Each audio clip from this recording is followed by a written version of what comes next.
जो ड्राई वाले हैं वो शहर के बाहर रहते हैं और जो दूध देने वाले हैं शहर के अंदर है। जानवर बढ़ाने का श्रेय बच्चों से ही मतलब हुआ। अच्छा। जानवर भाई इकट्ठा अगर 100 जानवर अगर किसी को बोला जाए खरीदने के लिए तो बहुत बड़ी लंबी रकम उसके लिए चाहिए। सर 100 के लगभग एनिमल है, तो इनका जो है मैनेजमेंट कैसे करते हैं? मैनेजमेंट सब क्या है, परिवार के लोग इसमें मदद करते हैं। तो कभी वो ये नहीं कहते कि आप हमसे गोबर वाला काम करवा रहे हैं? ऐसा कुछ नहीं है। देखिए ऐसा है कि अगर दूध मलाई खाना है तो गोबर तो उठाना ही पड़ेगा। आमदनी जब होगी हाँ। तो आमदनी के लिए तो आदमी घर छोड़ प्रदेश जाता है। सही बात है। तो अपने घर में ही रह के काम करने में क्या दिक्कत है। तो पैसा तो है जी। देखिए पैसा बहुत है। अच्छा। मगर जब सर आपका स्वागत है हमारे YouTube channel farming education hub में। सर नमस्कार। नमस्कार नमस्कार। और सर कैसे हैं? सब बढ़िया है। सर अपने डेयरी फार्म का एड्रेस बता दीजिए। हमारे डेयरी फार्म का एड्रेस है धवारी पूनम मोहन के पीछे, सतना, मध्य प्रदेश। आपका नाम? खुशहाल कुशवाहा। खुशहाल कुशवाहा। तो सबसे पहले हम आपकी जो है जर्नी के बारे में जानना चाहेंगे कि आपका सफ़र डेयरी फार्मिंग में कैसे शुरू हुआ? हमारा सफ़र जब हम पढ़ाई मतलब ख़त्म करने के बाद जब अपने उसमें आए तो धंधा व्यापार में, तो माताराम की हमारी तबीयत ख़राब हो गई थी जी। सिर्फ घर यूज के लिए एक गाय खरीदे। अच्छा। तो 2600 की गाय खरीदे। उसके बाद उस गाय से मतलब धीरे धीरे मतलब हमने काम चालू किया। अच्छा 2600 की आपने एक गाय खरीदी, किस सन में? अरे सन हम 2096 के सन 96 में। 1996 में। अच्छा। तो आपने एक गाय परचेज की, कहाँ से? वहीं सतने से खरीदी थी वो नहीं। अच्छा। वो लोकल यहीं खरीदे थे। बाजार से या किसी घर बाजार से नहीं, मतलब एक पशुपालन गाय पाले थे उनसे खरीदे, बकेन के रूप में खरीदे थे। बकेन के रूप में खरीदे थे। तो उसका कितना दूध था उस समय? उसमें 6 किलो दूध था दोनों टाइम में। 6 किलो। मगर वो हमारे यहाँ ब्याई नहीं कभी। अच्छा। हाँ, बिना ब्याए वो हमारे पास 6-7 साल दूध दी है। अच्छा, उसका मतलब अनोखी गाय थी वो। हाँ, अनोखी गाय। ऐसा कि जैसे दूध उसका वो हो जाता था, जैसे कम हो जाता था उसको 2-4 महीने के लिए छोड़ देते थे, फिर खाती पीती थी तो उसका फिर ऐन भर जाता रहा। अच्छा। और उसके बाद वो फिर मतलब दूध देना चालू कर देती थी। अच्छा। तो मतलब एक किलो से बढ़ते बढ़ते वो फिर 6 किलो तक में आ जाती थी। अच्छा। तो लगभग जैसे आपने एक गाय परचेज किया 1996 में, तब आपकी जर्नी स्टार्ट हुई थी। तो अभी आपके पास कितने कैटल हो गए हैं? हमारे पास 100 जानवर हैं करीब। 100 जानवर हैं। जो बड़े जानवर दूध देने वाले या सारे छोटे बड़े लगा करके? मतलब छोटे बड़े लगा करके जो मतलब पालने वाले हैं। और फिर देखिए कहा डेयरी में 100 जानवर अगर लगने वाले होंगे कंटिन्यू तो फिर उसको मेंटेन करने के लिए 100 जानवर फिर आपको चाहिए। अच्छा। तो इसलिए मतलब ऐसा रेशियो आदमी बना के चलता है जिसमें जानवर काफ़ी कंटिन्यू दूध अपना रनिंग में रहे जी। तो आपके पास एनिमल कैसे बढ़ गए? टाइम लगा, मगर देखिए क्या है कि उस चीज़ को बढ़ाने में जैसे कुछ अपने घर के जानवर तैयार हुए, हर साल 10 जानवर 15 जानवर। फिर उसमें भी बिकते भी रहते हैं कोई जानवर। ऐसा नहीं कि मतलब अपन तैयार कर लिए तो कोई अगर डिमांड किया तो उस बेच भी देते हैं। अच्छा। मगर जैसे अपने को जरूरत है दूध की फिर ले लिए। ज़्यादा जब दूध हो रहा है, नहीं बिक पा रहा दूध, या ज़्यादा दूध हो रहा तो फिर अपन बेच दिए। अच्छा। ऐसा भी रहता है। तो जो आपके एनिमल आए तो कहाँ से आपने परचेज किया? ये अपन यहाँ इलाहाबाद के पास नैनी के बगल में है कर्मा बाजार, वहाँ से लेके आते हैं। यूपी से आप लेके आते थे? हाँ। अच्छा। तो वहाँ से आपने सबसे पहले गाय में ध्यान दिया था कि भैंस में ध्यान दिया? गाय भैंस दोनों में, इसलिए कि अपने पास दूध की जो डिमांड है गाय भैंस दोनों की है। अच्छा। तो अभी अपने पास गाय ज्यादा है भैंस ज्यादा है? नहीं, भैंस ज्यादा है मगर गाय कम है। मगर जो मतलब होटल में जो दूध आता है, मतलब जो व्यापारी दृष्टि से तो भैंस की डिमांड होती है जी। और जो बच्चे पालने के लिए लोग लेते हैं घर में यूज करने के लिए तो गाय का दूध लेते हैं। अच्छा, गाय का दूध लेते हैं। तो ये जो आपका फार्म बना हुआ है ये सिटी के बाहर बना हुआ है? ये सिटी के बाहर है। अच्छा। तो जैसे आपके पहले जो आपके, जैसे मैं मॉर्निंग में आया तो आपके जो सिटी के अंदर डेयरी फार्म है उसको विजिट किया, फिर इसके बाद आपका जो सेकंड टाइम जो मैं विजिट कर रहा हूँ तो ये आपके जो गांव के बाहर है, यानी कि सतना से बाहर है ये वाला डेयरी फार्म है? हाँ, ये सतना से 7 किलोमीटर दूर हरदोखर ग्राम में है। अच्छा। पतौरा पंचायत। पतौरा पंचायत। तो सबसे पहले डेयरी फार्म आपका शहर के अंदर था, यहाँ पे कैसे? शहर में था। फिर जानवरों को चारा की जरूरत हुई तो फिर उस समय फिर खेत खरीदे। जैसे सर मैं आपके डेयरी फार्म जब ढूंढ रहा था, सर्च कर रहा था यहाँ पे सतना में, तो जो यहाँ के डेयरी फार्मर हैं, जो यहाँ के स्थानीय निवासी हैं, तो आपके बारे में थोड़ा परिचय बता रहे थे कि आप जो है यूपी के निवासी हैं, तो फिर आके आप एमपी में अपना पूरा डेयरी स्टेब्लिश किया, तो उसकी क्या कहानी है, थोड़ा उसके बारे में बताइए। हम लोग वैसे चंदौली जिला और जिला चंदौली उत्तर प्रदेश में हमारा घर है जी। हमारे पिताजी चूँकि सर्विस लाइन में थे तो इसके चलते हम लोग यहाँ शिक्षा दीक्षा करने के बाद जब फुर्सत हुई तो मतलब यहीं हम काम चालू किए। अच्छा, तो आपने यहाँ पे काम चालू किया। तो जैसे एमपी आपके लिए नया था क्योंकि आप यूपी के थे, और यहाँ पे मुझे लगता है जब आप शिफ्ट भी हुए होंगे तो आप किराया का कमरा लेके ही रुके होंगे। हाँ, किराए से रहते थे पहले जब पढ़ते लिखते थे। अच्छा, जैसे पढ़ाई वढ़ाई खत्म किए उसके बाद फिर धीरे से जमीन लेके थोड़ी सी घर बनवाए। उसके बाद फिर थोड़ी सी जगह में जानवर पाले। फिर क्रमशः धीरे धीरे मतलब ऐसे बढ़ते बढ़ते अच्छा, आज इस मुकाम पे पहुंचे। तो सर डेयरी फार्मिंग के अलावा और अब क्या आप करते हैं? डेयरी फार्मिंग के साथ साथ किसानी भी है अपने पास। किसानी कितने लैंड में करते हैं? 15 एकड़ जमीन है अपने पास। 15 एकड़, उसमें क्या क्या करते हैं? ये धान गेहूँ सब्जी। अच्छा, धान गेहूं सब्जी जो भी अपने लायक है, करने लायक है, वो कर लेते हैं। लायक है वो करते हैं। अच्छा सर, जो आपका सिटी के अंदर डेयरी फार्म है और जो आपका शहर के बाहर डेयरी फार्म है, उसमें कैसे कैटल रखते हैं? जैसे जो ड्राई वाले हैं वो शहर के बाहर रहते हैं, और जो दूध देने वाले हैं शहर के अंदर रहते हैं। अच्छा, तो दूध देने वाले आपके एनिमल कितने हैं? 60 जानवर हैं। 60 जानवर हैं। और जो आपके 40 हैं ये आपके जो है ड्राई हैं। हाँ। उसमें कुछ हिफर भी हैं और कुछ ड्राई एनिमल हैं। हाँ। तो जैसे मैं फर्स्ट टाइम किसी डेयरी फार्म में देख रहा हूँ कि इतने हिफर इतनी भारी संख्या में लोग पाल रहे हैं, मतलब आप ही पाल रहे हैं, तो कैसे आपको लगा कि हिफर तैयार करना चाहिए, बच्चे पालना चाहिए? भाई हम अगर अपनी जनरेशन को जैसे अगर अपनी पीढ़ी आगे बढ़ाना है तो लड़के बच्चों को ध्यान रखना पड़ता है। उसी प्रकार जानवरों की अगर पीढ़ी आगे बढ़ाना है तो अगर इनका ध्यान ना रखेंगे तो इनकी नस्लें लुप्त हो जाएंगी। अच्छा भाई कहाँ से आएंगी भाई, मशीन से तो तैयार नहीं होंगे ये। बिल्कुल, ये तैयार होंगे इन जानवरों से तैयार होंगे। अच्छा, तो इसीलिए हमारा मतलब ये उद्देश्य हुआ कि अब इन नस्लों को बरकरार रखने के लिए इनको पाल तैयार किया जाए। अच्छा, जैसे सर आपके पास 60 एनिमल हैं एडल्ट जो मिल्क दे रहे हैं, मतलब दूध निकल रहे हैं उससे, तो उसमें से आपने कितने एनिमल बाहर से परचेज किए होंगे और कितने तैयार किया है? देखिए अब ये कहना गिनती तो करना मुश्किल है, इसलिए कि अपन जैसे बेच से खरीदते भी रहते हैं। हाँ जी। तो अब जैसे कोई अपने पास ग्राहक आया तो मान लीजिए अगर जो जानवर पसंद करेगा तो वही देना है, ये नहीं कि बाहर से आया तो इसको नहीं देना है, या घर का जानवर है तो उसको देना है। मतलब अच्छा। ये है। और जो पसंद करेगा कस्टमर वही, अगर उसकी डिमांड होगी तो अगर रेट दे रहा तो उसको देना है करके। अच्छा, ऐसे करके आपके एनिमल बढ़ते चले गए? हाँ, बढ़ते चले गए। फिर जरूरत जैसी समझ में आई वैसे खरीद लेते हैं। जब जरूरत समझ में आई कि अपने को दूध पर्याप्त है, ज्यादा बढ़ रहा तो उसको बेच भी दिए। अच्छा, तो आपको कब आभाव हो गया कि हमको जो है हिफर भी पालने चाहिए, हमारे बच्चे भी तैयार होने चाहिए जो हमारे एनिमल के हैं? ये तो मान लीजिए जब हम डेयरी की शुरुआत किए थे तभी से मतलब जानवर बढ़ाने का श्रेय बच्चों से ही मतलब हुआ। अच्छा। जानवर भाई इकट्ठा अगर 100 जानवर अगर किसी को बोला जाए खरीदने के लिए तो बहुत बड़ी लंबी रकम उसके लिए चाहिए। सही बात है। तो इसलिए अगर मान लीजिए अपने पास 10 जानवर हैं, 10 जानवर में अगर 2-3 जानवर हर साल अगर अपन बच्चे तैयार कर रहे हैं तो उससे प्लस पॉइंट ही रहेगा, माइनस नहीं जाएगा। अच्छा, ये तो अब हम बात करते हैं आपका जो आपने मिल्क का जो मार्केटिंग किया है उसको आपने कैसे स्टार्ट किया? जैसे आपने फर्स्ट टाइम पहले ही बता दिया था कि हम जब एक गाय परचेज किए थे उसका दूध थोड़ा बड़ी सेल करने लगे थे, तो कैसे सेल कर रहे थे, थोड़ा उसके बारे में बताइए। सेल ऐसा है कि जैसे पहले तो शुरुआत जो आप अगल बगल के लोग लेना चालू किए, फिर जैसे मतलब अगल बगल के लोग ले रहे थे दूध तो लोगों ने देखा, दूर दूर से भी लोग देखे। अच्छा। उसके बाद मतलब उनको लगा कि साल के 12 महीना ये दूध देंगे, गर्मी ठंडी बराबर दूध देंगे। अच्छा। तो लोग जुड़ना चालू हुए हमसे। फिर हाँ, तो इसी प्रकार से दूध का सिलसिला बढ़ता गया। और अच्छा। जानवर बढ़ते गए जी, तो ऐसे जानवर बढ़ते चले गए। तो आपका जो दूध है लगभग क्या रेट से सेल हो जाता है? इस समय वर्तमान में 65 रुपए भैंस का है और 45 रुपए गाय का है। अच्छा, एक नंबर का दूध, जो मतलब दूध जिसको बोलते हैं। दूध बोलते हैं मतलब कोई मिलावट नहीं? कोई मिलावट नहीं, प्योरिटी वाला। जैसे प्योरिटी वाला, जिसको अगर टाइम है सामने दुहा के भी ले सकता है, और नहीं है टाइम तो फिर तो मान लीजिए दुहा रखा रहेगा, वो अलग बात है। मतलब पूरी प्योरिटी वाला मिलता है तभी आपके यहाँ से सारा दूध जो है कस्टमर जब तक संतुष्ट नहीं होगा जब तक वो नहीं लेगा। 1-2 बार जब कस्टमर आएगा, देखेगा, ताकेगा, लेगा तो वो खुद उसको समझ में आ जाएगा शुद्ध क्या है, शुद्ध क्या है। तो कितने मिल्क का प्रोडक्शन हो जाता है अभी इस समय 3 कुंटल के लमसम दोनों टाइम में मान लीजिए वहाँ पर है। 3 कुंटल? तो सारा वहीं से सेल हो जाता है घर से कि कहीं बाहर भी जाना पड़ता है? 80% मान लीजिए घर से बिक जाता है, 20% लेके जाना पड़ता है। अच्छा। 80, 60, 65, 80 जब जैसा मतलब सीजन के हिसाब से है। तो आज तक आपको कोई दूध बेचने में कोई प्रॉब्लम आई? नहीं, कोई दिक्कत नहीं है दूध बेचने में। अच्छा।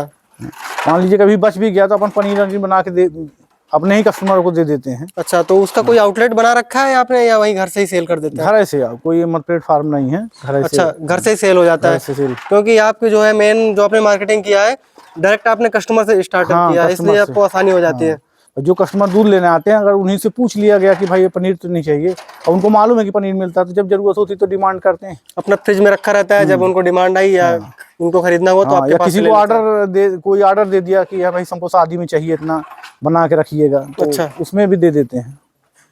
तो मैं अब थोड़ा बात कर लेता हूँ, आगे बढ़ते हैं, ब्रीड के बारे में बात कर लेते हैं। जैसे आपने गाय पाली, भैंस पाला, और आपके यहाँ जो एनिमल है डिफरेंट डिफरेंट ब्रीड के हैं। जैसे यहाँ पे आपको गिर गाय के भी बच्चे देखने को मिलेंगे जो कि क्रॉस हैं, जर्सी से क्रॉस है, और एचएफ भी हैं, कुछ साहिवाल भी देख पा रहा हूँ मैं। तो सबसे अच्छी ब्रीड आपको क्या लगी, कौन सी लगी? सबसे अच्छी ब्रीड साहिवाल है। अच्छा। जो शांत स्वभाव में है। हाँ। तो आपके यहाँ तो मुझे गिर ज्यादा देखने को मिल गिर रही अब है। ऐसा है कि अब हो गई है। गिर की डिमांड शुरू में ज्यादा थी। अच्छा। डिमांड दूध वालों की डिमांड ज्यादा थी, गिर गाय की डिमांड थी, और कुछ तो गिर ज्यादा हो गई हैं गोपाल पुरस्कार से। अच्छा। जो मध्य प्रदेश में गोपाल पुरस्कार चालू था, तो उसके देखते हुए मतलब गिर गायों का थोड़ी सा प्रोत्साहन मिला। अच्छा। और गोपाल पुरस्कार के वजह से लोग गिर गाय का मतलब सीमन डलवाए हैं जानवरों में। अच्छा सर, बाकी सारा कुछ मैं बाद में पूछूंगा, मैं सबसे पहले बात कर लेता हूँ। आप जैसे इतना आपने जो जमीन स्तर से स्टार्ट किया अपना काम, अब आप इस मुकाम में पहुंचे हैं, तो कुछ यहाँ की गवर्नमेंट से आपको कुछ पुरस्कार मिला है? पुरस्कार, हाँ, गोपाल पुरस्कार में 3 साल हम पार्टिसिपेट किए। अच्छा। 3 साल में एक गोपाल पुरस्कार में मतलब प्रथम इनाम था हमारा। अच्छा। पहला। और 1 साल भैंस में तृतीय इनाम पाए हैं। अच्छा। और गाय में भी 1 साल तृतीय पाए, और जिला स्तर पे। अच्छा। और ब्लॉक स्तर पे प्रथम इनाम, तीनों बार में ब्लॉक स्तर में प्रथम रहे। अच्छा। तो जो आप सर आपके यहाँ ब्रीड बढ़ी, आप अपने यहाँ बुल रखते हैं या आप एआई करवाते हैं? नहीं, भैंसों के लिए तो है बुल, मगर गायों में अभी फिलहाल AI है। अच्छा, गायों में एआई है, भैंसों के लिए आपने बुल रखा है। हाँ। बुल भी आपने बहुत शानदार बुल तैयार है किया है, जैसे मैं देख रहा था वहाँ पे मॉर्निंग में कि आपके पास बुल भी बहुत जबरदस्त है। बुल है हमारे पास, 2 दांत का पड़ा है। अच्छा। अच्छा। बढ़िया, बेहतरीन क्वालिटी का है। अच्छा सर, आपके पास इतने भारी संख्या में एनिमल हो गए हैं, तो आप सूखे चारे का कैसे भंडारण करते हैं? सूखे चारे का वही जो अपन खेती करते हैं, तो भूसा हाथ से कटवाते हैं, मतलब मशीन से कटवाते हैं, रेपर मशीन है। अच्छा। तो उससे हो जाता है। धान जो है, धान को भी कटवा के धान से भूसा, मतलब पैरे से जो है भूसा, उसको भी बनवा लिया जाता है मशीन के द्वारा। जिससे मतलब ये जानवरों का कुछ, फिर मान लीजिए नहीं पूछता तो व्यापारियों से भी लेना पड़ता है भूसा। अच्छा, व्यापारियों से भी लेना पड़ता है। अब उसमें चारे की भी बहुत बड़ा अहम रोल है। अच्छा। गर्मी में चरी बोके, और बरसात में चरी, और गर्मी में चरी, और ठंडी में बरसीन, जो लूसन बरसीन होती है। अच्छा। उसको बोके चारा की पूर्ति आदमी करता है। अच्छा, तो लगभग आप कितना हरा चारा तैयार करते हैं अपने फार्म में? मान लीजिए कि 5 से 7 कुंटल पर डे चारा ठंडी के लिए है। अच्छा। और बरसात और गर्मी में तो मान लीजिए जितना ज़्यादा अधिक मात्रा में हो जाए, चरी जो है अधिक मात्रा में भी कट जाए तो कोई दिक्कत नहीं है। फीडिंग में है, चोकर है, चुनी है, खली है, और आपके जवा कांटा है। मगर हमारे हिसाब से तो अगर फीडिंग को मतलब कास्टली ना करके कम पैसे में अगर जानवर को मेंटेन करना है, तो हरा चारा पे ज़्यादा फोकस करना चाहिए आदमी को। 5 किलो दाना खिला के 12 लीटर दूध निकालते हैं, तो अपने वो प्लस में रहता है। तो इसलिए अपन को एक जानवर पे कम से कम 15 से 20 किलो चारा प्रतिदिन देना चाहिए, बरसीन हो या चरी हो। अच्छा। तो उससे अपनी जो फीडिंग की कास्ट है वो कम हो जाती है। जो आप सर फीड तैयार करते हैं, लगभग क्या रेट पड़ जाती है आपको? वो अगर दाने की बात करें तो अगर सब चीज़ मिक्सचर करके अगर करते हैं तो 25 से 2600 रुपये कुंटल की लमसम पड़ती है। अच्छा। उसमें जैसे चोकर है, चुनी है, कना है, जवा कांटा है, खली है सरसों की, तो 25-2600 रुपये सबका एवरेज अगर निकाला जाए तो 25-2600 रुपये कुंटल पड़ती है वो। एक एनिमल को आप कितना फीड डालते हैं? दूध के ऊपर है। अगर 12-13 किलो जानवर दूध दे रहा है तो कम से कम 7 किलो 6 किलो चाहिए उसको। अच्छा, जो आपके फार्म में सबसे ज़्यादा दूध देने वाली भैंस कितना दूध का उत्पादन करती है? भैंस तो मान लीजिए 18-19 किलो तक की भी पहुंच जाती हैं। नस्ल के ऊपर डिपेंड करता है, उसके वजन के ऊपर भी डिपेंड करता है। अच्छा। तब जो 18 किलो 17 किलो दूध दे रहे हैं तो उनको कम से कम 10 किलो दाना चाहिए। 17-18 लीटर दूध देने वाली भैंस है अपने पास में? हाँ है। अच्छा जी। आपके पास सर 100 के लगभग एनिमल है, तो इनका जो है मैनेजमेंट कैसे करते हैं? मैनेजमेंट सब क्या है, परिवार के लोग इसमें मदद करते हैं। अच्छा। और कुछ वर्कर भी हैं मान लीजिए, मगर परिवार का अहम रोल है। परिवार के आप कितने लोग हैं जो इतने एनिमल का पूरा ध्यान रख लेते हैं? परिवार के 2 बेटे हैं, और 2 भाई हम हैं, पिताजी हैं, और अच्छा। 2 मान लीजिए 2 बहुएं हैं। तो ये सब मतलब अहम भूमिका निभाती हैं। तो कभी वो ये नहीं कहते कि आप हमसे गोबर वाला काम करवा नहीं, रहे हैं? ऐसा कुछ नहीं है। देखिए ऐसा है कि अगर दूध मलाई खाना है तो गोबर तो उठाना ही पड़ेगा। अच्छा अच्छा, नहीं वो खाना एक अलग बात हो गया, करना एक अलग बात हो गया। नहीं करना, देखिए आमदनी जब होगी हाँ हाँ हाँ, तो आमदनी के लिए तो आदमी घर छोड़ परदेश जाता है, सही बात है। तो अपने घर में ही रह के काम करने में क्या दिक्कत है। अच्छा, जैसे आपने 1996 में डेयरी स्टैंड किया था, आज 2023 चल रहा है, आपने सर प्रॉब्लम्स कैसी कैसी फेस किया है अपने डेयरी फार्मिंग के सेक्टर में? देखिए क्या है, सबसे पहले तो आर्थिक तंगी सबसे ज़्यादा दिक्कत होती है डेयरी फार्मिंग में। अच्छा। और आर्थिक तंगी जो शुरुआत में आदमी करता है, पशुपालन वही सोचेगा जिसके पास पैसा कम होगा जी। भाई। दूसरा व्यापार अगर है तो आदमी पैसा अगर ज़्यादा होगा तो दूसरा व्यापार सोचेगा। हाँ हाँ हाँ, तो इसलिए तो लोग मदद करते हैं, ऐसा नहीं है। अगर सच्चाई से अपन अगर काम करें तो लोग मदद करने के लिए तैयार हैं। कुछ ग्राहक मदद करने के लिए तैयार हुए, कुछ लोगों ने सपोर्ट किया कि भाई हमको दूध दीजिए और भाई पैसा ले लीजिए एडवांस में, जानवर ले आइए। फिर धीरे धीरे इसी प्रकार की मतलब लोग मदद करते गए, धीरे धीरे बढ़ता गया। फिर एक स्तर ऐसा आता है कि आपको सब कोई मदद करने के लिए तैयार है। अच्छा। जब देखिए क्या है, लेन देन जब आपका सही रहेगा हैं और आप ईमानदारी से और निष्ठा से काम करेंगे तो ऑटोमेटिक आपको देख के लोग मदद करने के लिए तैयार हो जाएंगे। अच्छा, तो कुछ आपको एनिमल में प्रॉब्लम नहीं आई? नहीं, प्रॉब्लम तो देखिए ऐसा है कि जहाँ 10 आदमी रहेंगे तो कोई बीमार है, उसी प्रकार जानवर जहाँ 10 है तो कोई बीमार है, कोई कुछ है।